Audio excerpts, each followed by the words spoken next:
Hello, and welcome to the Jazz Voice podcast for Cadence Jazz World. I'm creative jazz vocal artist Nora McCarthy, and today I am interviewing one of my most favorite people on earth, Mr. Jorge Sylvester. Welcome, Jorge. Welcome. Thank you for having me. My pleasure.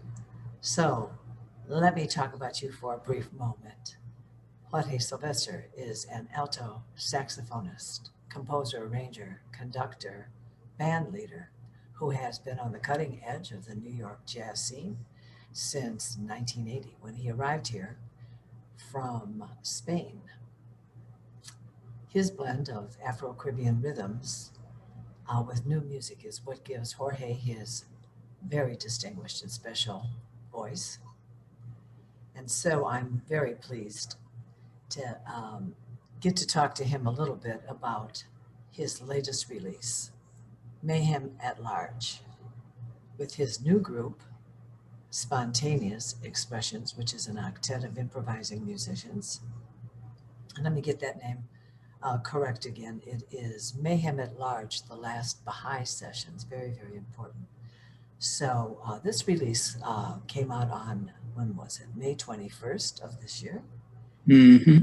And it is a double CD, um, various configurations of improvisations. You have 8 musicians, and so you're going to tell us a little bit more about it. But right off uh, the get here, I would like to ask you, what was the inspiration and the motivation, number one, behind your actually making this CD, but primarily behind the concept, which was your performance at the Baha'i Center. Okay.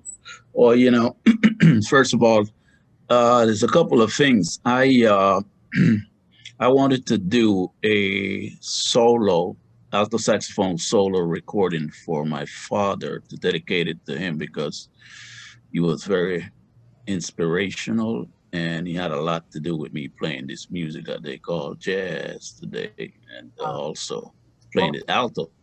what was your dad's name? George H. Sylvester.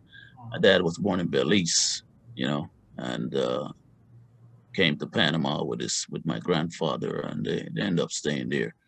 But my father had all the jazz albums. Okay, so I had this in mind for a long time. In fact, I had told Ramsey Amin about this solo album, and he was looking forward to it, and he welcomed it, and he offered to write the liner notes at the time when I mentioned this.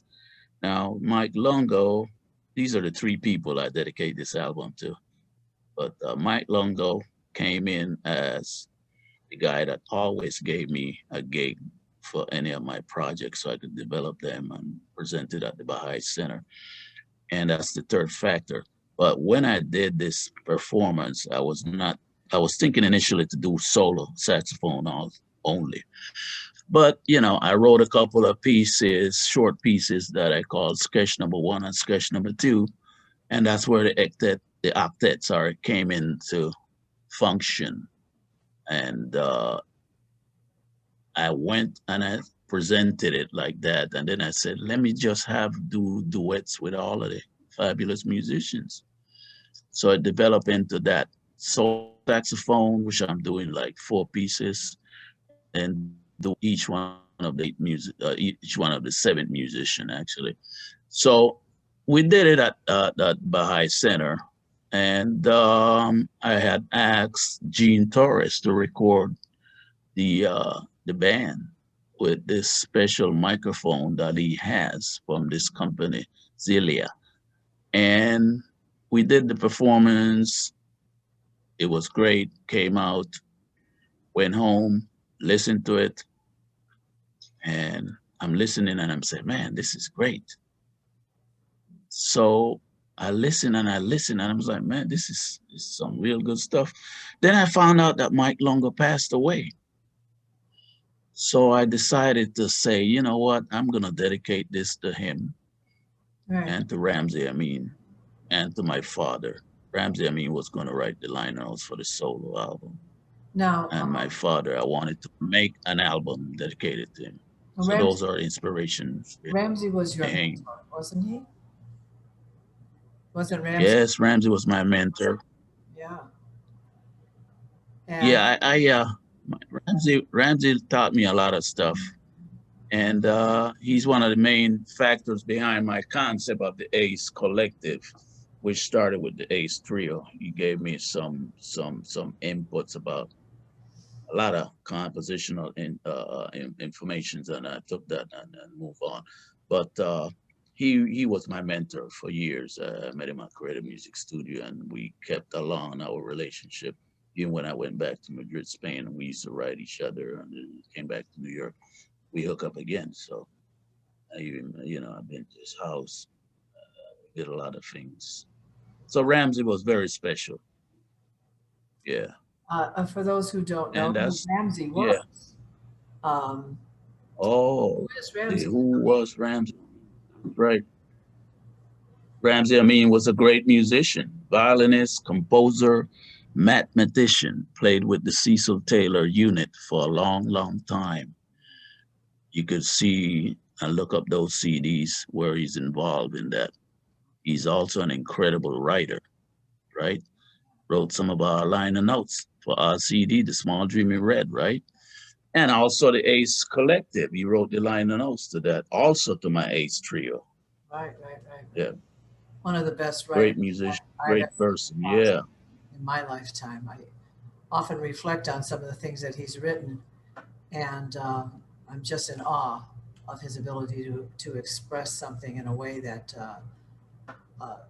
I certainly never. It's educational as it is descriptive, but using words and images and references that are you don't find in ordinary critiques of things these days. Yeah, He I mean, doesn't we matter. could sit down here for hours and talk about Ramsey. I mean, for hours, Got it. You got it. No, right? but, all right. So this CD, to be clear, is a compilation of some solo work by you. In fact, you start both of the discs because you divided it into two sets, two performances. You took them as they were developed in the performance, and so you do some solo work, and then one by one you do improvisations with the various musicians in the group. Now, what were you thinking in order when you put them in order? Number one, how did you choose who was going to start, and what you were ultimately going to end with? And tell us a little bit Right. about those sketches because the sketches end both of the discs, sketch number one, sketch number two, and before you even had really a name for the CD. I mean, how did you arrive at basically the way that I would call this like an orchestration of a performance? What was your thinking and your process in terms of making that happen the way it did? Okay. So this is the thing. I, you know, as you were there, everything was improvised in the moment, right there, without no preconceived notion. Right, Okay, as we did. Remember, we did one little rehearsal with those two sketches, right, just the head. right, I think it's like 3 or 4 bars, the right, head, right, right. and all of it is improvised. My solo performance, I did not even think about what I was going to play at home. Mm-hmm. At night, I went up there and I just said this. So I played, my first piece was what I called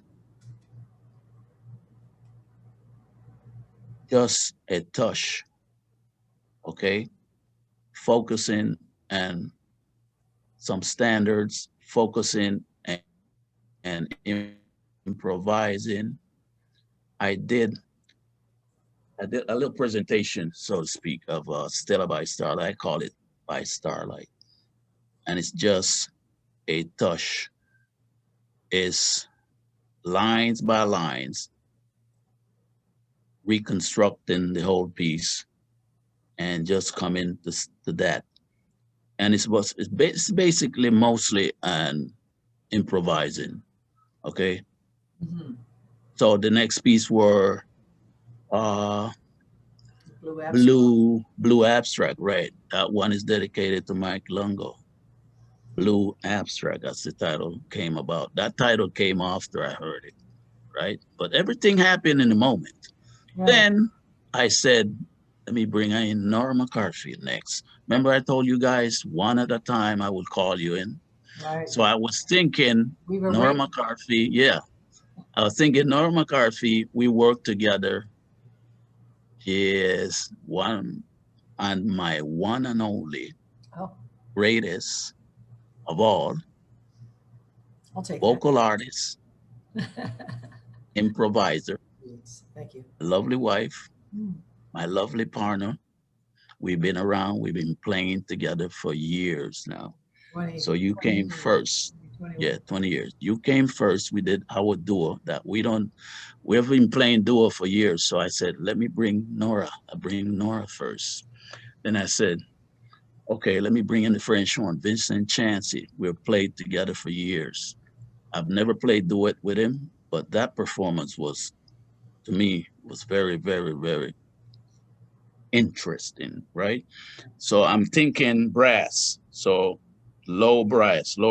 So I brought in after Vincent, I brought in Jose Davila with the tuba, and that was a real cool one. After that, I'm thinking chords. I'm thinking, so I brought up Cuba, Oh, yes.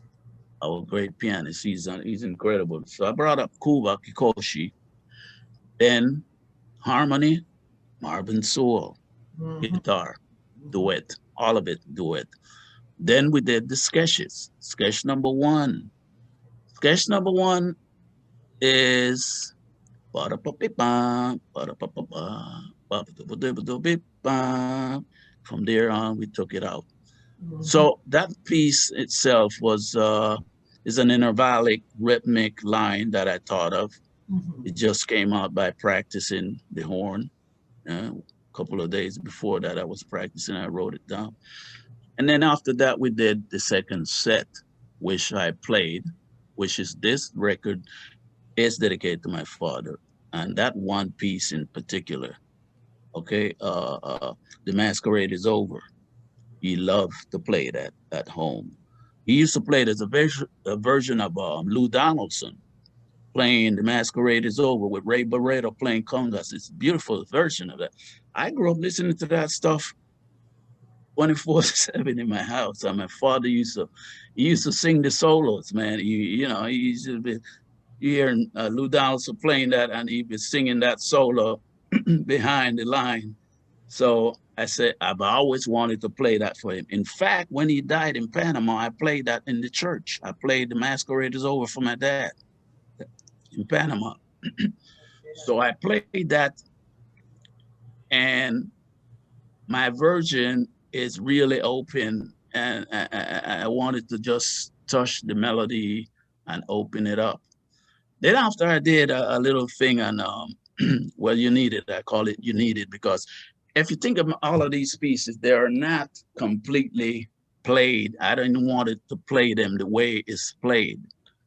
I wanted to bring my own personality to it. So it's a combination of improvisation and referencing, which I call it referencing to the melody or referencing to the composition, referencing to the lines. So I brought that in with all of these solo pieces. And then after that, I bring my man, Walter Mike D. Ricks on the trumpet. He did a real nice stuff with those lines. We just play these straight, lyrical kind of a long lines and with high notes. And I was combining my intervals with his, and there was a lot of cross lines that came about crossing around each other and tension and release and stuff like that. It's a very short thing we did, but it's beautiful. And then after that, my man Tony Moreno, great drummer. Tony Moreno, I've played with him for years. We go way back into 19. What was it? Oh, 1982 when I first came to from Madrid, Spain to New York at CMS. I went back to New York to Madrid to play with Luis Vecchia, the Argentine pianist, and he was looking for a drummer. And Tony Moreno was there. I met Tony Moreno through Bob Moses, and Tony's father was born in Granada, Spain. He never been there. So from there, I took Tony. We went to Spain, and we've been playing since for years. We even did a record. We played it. We opened up for Miles Davis with a sextet I had over there with my friend Chastain, Miguel Chastain. We had a great sextet, and Tony was a drummer. So Tony, the duo with him, we played a lot of duet in the past, Tony and I. So that was very interesting. And then we did the last piece, sketch number 2. That one is very special. Sketch number 2 is it's like a church kind of a vibe. It has that very subtle kind of a relaxed feeling, right?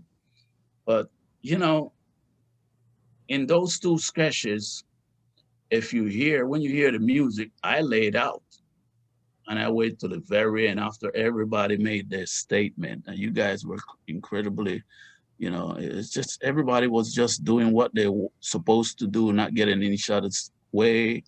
Everything was so perfect.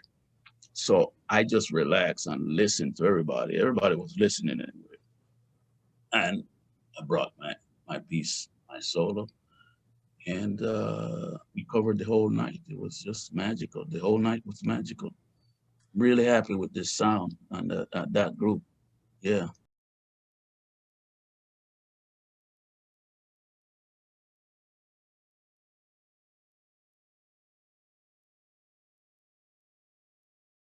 Well, what I find so interesting, not only about what you're saying, but now after the fact that I not only was a part of that, but I also have had an opportunity to listen to it several times. The first time just as a anyone would hear it, and then Mm, actually analyze it, because while you're in it, you're really not aware of you know the overall picture that you are creating. It's hmm. so That's right. marvelous. Correct. But what I noticed when I went back and had an opportunity then to hear it, it was the development of it that was, when you use the word magical, that's quite appropriate, because it was based on the listening of the musicians and based on what they were playing strictly from their intuitive places, how the the concepts were developing off of one another, the respect that each musician had for what it was that they were bringing, and also simultaneously what the other people were bringing at that time. So there was this like ongoing construction happening, whereas we were all building something together. It has so many components, multidisciplinary components to it, because it's visual. It's extraordinarily visual. It also tells a story, and then there's also Right. types of characters, or as it were, images that were coming to life before your eyes as it was happening. And it's almost as if you were being led by some unknown uh, movie director, sound specialist that was, sculpting it as we were moving, which made it so incredible when listening back to actually hear what it was that we made. That always is the best part to me of what improvisation represents, is that there's always this higher power that comes into play, that you're just so blessed to be able to be used and manipulated by this higher power and let it be a Yes. Yes. Yes. conduit Hmm. to it. And just the various sounds at the exact right time, like such when Marvin came in and was playing all these like twangy kind of other earthly sounds on his guitar that set such a mood. I actually felt like I could see smoke rising up off the stage. And then Marv Waldron coming in, and of course Tony Moreno was, forget about it. He was the impetus and the movement behind all of it. he would pick up on one thing or another and direct and guide, and you were all doing it because you're all leaders.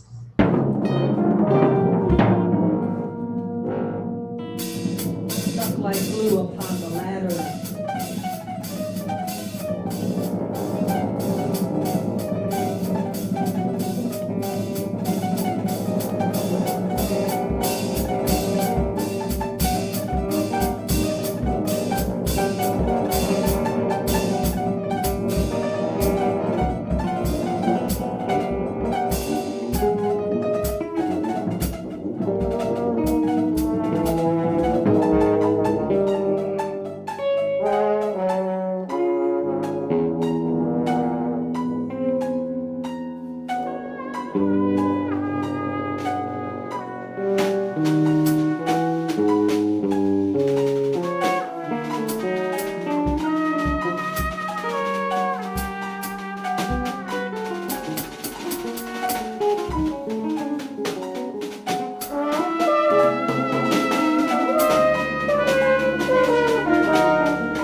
Vincent Chancey, thank you very much. Thank you. Thank you very much.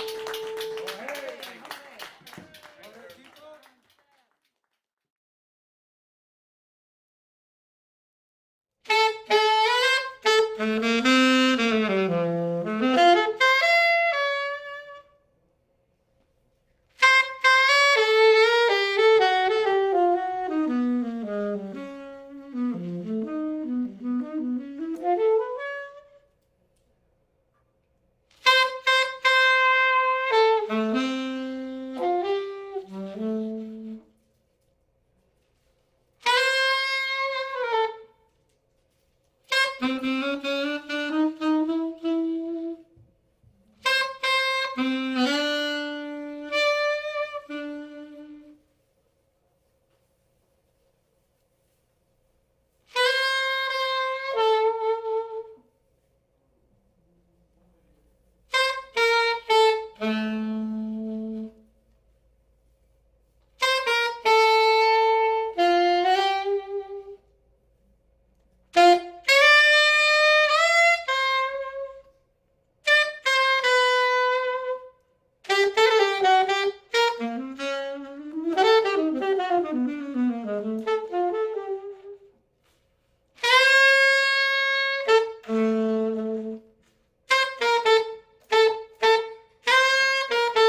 Listening to Jorge Sylvester solo saxophone improvisation entitled It's Over from his double CD release, Mayhem at Large, The Last Baha'i Sessions.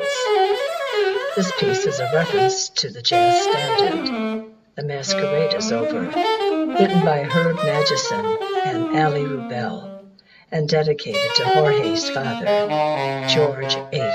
Sylvester. Jorge, please tell our listeners where they can purchase this CD and your others. So far, we're putting it out right now by ourselves. And the only place you can find is on bandcamp.com. And that to go there, you're going to go into Jorge Sylvester Music bandcamp.com, right? And my website, jorgesylvesteracemusic.com. You find the website. But for the CD, the only place that has it is Bandcamp right now. So you got to go there and get it, pick it up. That's good. Okay. So now we're getting Yeah. it out there. But anyway, hey, it was fabulous talking to you on Zoom. Yeah, And- baby. Yeah. And Zoom and Zoom and Zoom. And this is the other thing I want to say, and I will not forget this, to thank all of the cats, Yes. including Nora, that perform at that music that night.